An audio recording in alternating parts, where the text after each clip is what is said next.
Hi everyone, it's Laura here, and today I am really excited to share with you a card that I created with the ThermOWeb Transfer Gel Duo and the new Rina design flock sheets in neon colors. The Deco Foil Transfer Gel Duo by ThermOWeb is a gel medium that you can use to add flock or foil to your projects.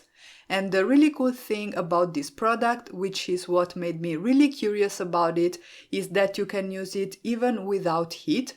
So you can use it like the, let's say, traditional transfer gel by ThermOWeb by applying it through a stencil, let's say, and then running everything through your laminator. But you can also use it without any machine other than your die cutting machine. And this is how I'll be using it today, and I'll be sharing with you my first impressions. I will also be using these really fun neon flock sheets by Rina Designs, but as I said, you can use this gel also to add foil to your projects. Alright, so let's have a look at how I created the card. I started from a sheet of watercolor cardstock by Crafter's Companion, which I die cut with a stitched rectangle die by Heffy Doodle, and I'm going to create my background using this fun ink splash stencil by Studio Katia. The idea for my card is that I would have some critters making a smoothie on the front of the card, and so creating this splashy background with this orange neon flock sheet would kind of give the idea that they are being a little bit messy and add a fun touch to the card. So I secured the stencil in place using my purple tape by ThermOWeb, and then I am simply applying the gel through the stencil using a craft knife. The gel feels very soft and silky, and it goes down really smoothly, so you don't really have to struggle, and a little goes really a long way. I'm going to make sure that I have a good coverage on my background, so I am moving the stencil and adding a few more splatters here and there, and then all you need to do is to put this background aside to dry until the gel is ready. I actually left it overnight because I was busy with other things, so I came back to this card the day after, but it's sufficient that the gel turns completely clear before you can go ahead and apply your foil or your flock, and I will show that to you later on in the video. At this point, as I said, I put the background aside to dry, I washed my stencil and my spatula, and then I moved on and started working on my images. I'm going to mix a few lawn fawn stamp sets today. This is something that I really love doing. At first I was just going to use the love letters and the So Smooth, but then I decided that I wanted a couple of extra images, and those will come from the Big Thanks stamp set, which was a collaboration between Lawn Fawn and Hero Arts. For the coloring, I wanted to use my Illustrator markers. These are kind of my go-to coloring medium for most of my cards, so I am stamping the images in my Mini Misty using Spectrum Noir alcohol-proof black ink and Nina Solar White 110 pounds cardstock. Because I'm using my Mini Misty, if I don't get the perfect impression from the get-go, I can go ahead and stamp my images multiple times, and I'm always going to get precise results. And then at this point I decided that I wanted to use the smaller birds in the Big Thanks stamp set, so I stamped them as well on a second sheet of Nina Solar White 110 pounds cardstock, and then I started doing my coloring. The color palette that I chose for my images mostly revolves around oranges and coral reds and yellows as well, to match nicely with my background that I will create with my neon orange flock sheet by Rina Designs. I started from the birdies, and for those I used B01, CT4 and CT1. In general, I'm starting from my darkest marker and then I'm blending it towards the highlight, first with my mid-tone and then with my lightest marker. I will not be showing the coloring for all the images, but you will see each marker combination that I used at least once in the coloring, so you know which markers you will need in case you want to reproduce this card or this color palette. For my oranges, I am using B01, OR1 and OR3.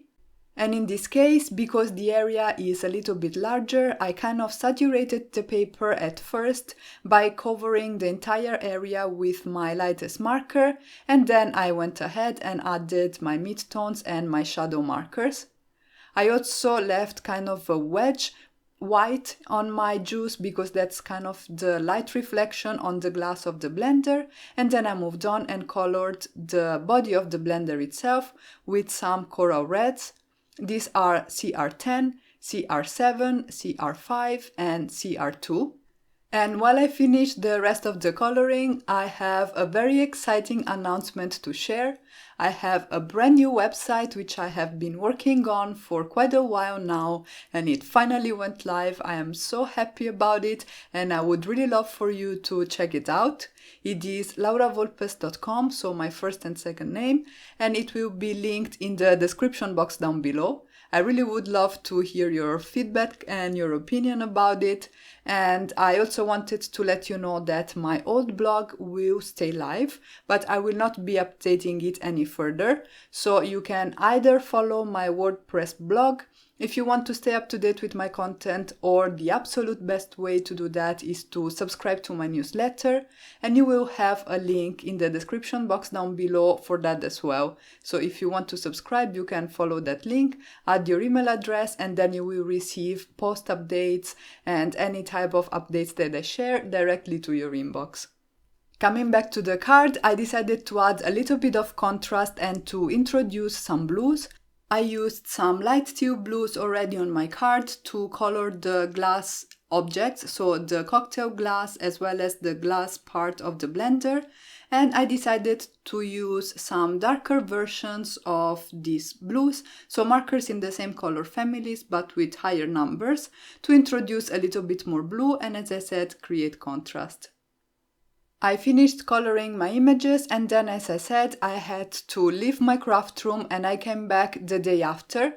At this point, my gel medium was completely dry, and what you're aiming for is for it to look clear, as you can hopefully see in the video right now. It's not very easy, but I think you get the gist of it. At this point, you can go ahead and transfer your flock sheets or your foil. If you use flock, you're gonna put it on your background pretty side down, and then you can just run everything through your die cutting machine. And because the transfer gel duo dries a little bit tacky, with the pressure of your die cutting machine, you are basically transferring your flock to your cardstock in the areas where you have the gel. So you can see that this is a very easy way to add flock or foil to your cards, and you will not need to use any foiling machine or even a laminator to do that. I am really excited about this product and I cannot wait to play with it a little bit more. The element that I was still missing on my card was the sentiment, and I decided to use the stamp that reads "Don't worry, be happy" in the So Smooth stamp set by Fawn. I am stamping it with clear embossing ink on some black cardstock. I am coating the sentiment with some white embossing powder, and then I'm going to heat set the embossing powder with my heat gun. I used an anti-static powder tool. You can see the powder on the cardstock, but I just removed it with a very common rubber eraser so that my cardstock looks nice and black. I had already cut it with the same rectangle die that I used for my background, so that I have the stitching on the short sides of my banner, and then to create the actual banner I'm using the More Strips of Ease dies by Heffy Doodle. I then created a very subtle focal point by die cutting some vellum with a circle die by Tonic Studios, and I adhered it to the back of my sentiment banner using my ThermOWeb tape runner. I'm going to adhere the banner sort of 2/3 of the way on my circle, and then I'm going to trim off the excess vellum. I adhered my focal panel to my card front, and then I could go ahead and glue down all the images to create this fun little scene. I'm using my sentiment banner almost as a ground for my images to stand on, and I am adhering them, creating depth by adding them in different layers and at different heights with respect to the level of the banner, because this creates a little bit of a sense of perspective. And the final touch of cuteness will be the tiny little bird that will be standing on the top of the blender. At this point, I moved on and added my finishing touches, so I created some little dots on the cheeks of these little birds with a white gel pen. I added some shimmer and shine to the juice in the blender as well as in the cocktail glass using my scrapbook.com glitter brush pen, and I have to say that this is really sparkly. I wasn't expecting it to be so shiny, it's absolutely gorgeous. Some glossy accents on the beaks of the birds, and my card is ready for today. Here you can see the final result. As I said, I was really impressed by this transfer gel duo by ThermOWeb. I really look forward to using it with foil, and I definitely recommend you give it a try too. And that's it for today. If you guys enjoyed this video, you can let me know with a thumbs up and a comment in the comment section down below. And if you haven't already, you can subscribe for more card making and paper crafting inspiration. As always, thank you all so much for stopping by and have a great day.